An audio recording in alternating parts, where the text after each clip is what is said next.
Hi friends, నమస్తే. ఈరోజు మైదా బొంబాయి రవ్వతో బోండాలు తయారు చేసుకోవడం చూద్దాం.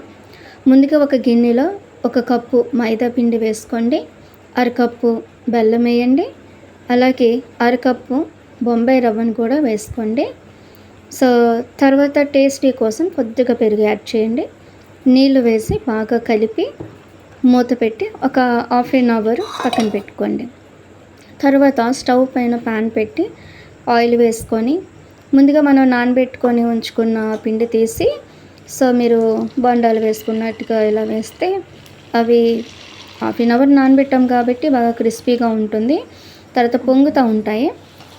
చూసారు కదా, ఇందులో ఎలా ఉందో అలా వస్తుంది. ఈ విధంగా నేను ఇంట్లో అయితే తయారు చేశాను. ఇది పిల్లలకు కూడా బాగా ఇష్టం అవుతుంది. వాళ్ళు బాగా తింటారు. ఎందుకు అంటే బొంబాయి రవ్వ వేయడం వల్ల క్రిస్పీగా ఉంటుంది, కరకరలాడుతూ తినడానికి కూడా చాలా టేస్టీగా ఉంటుంది, యమ్మీగా ఉంటుంది. ఇలా ట్రై చేయండి. ఎవరైనా సరే నా ఛానల్ ఫస్ట్ టైం చూస్తున్నట్లయితే please support me, subscribe my channel. నేను చేసిన విధంగానే చూసారు కదా ఈ వీడియోలో. ఈ విధంగా మనకి ఈ బోండాలు అనేవి ఇంత కలర్ వచ్చేటట్టుగా కూడా మనం చేసుకొని ఉంచాలి. మీరు ట్రై చేయండి, బాగుంటాయి, యమ్మీగా ఉంటాయి.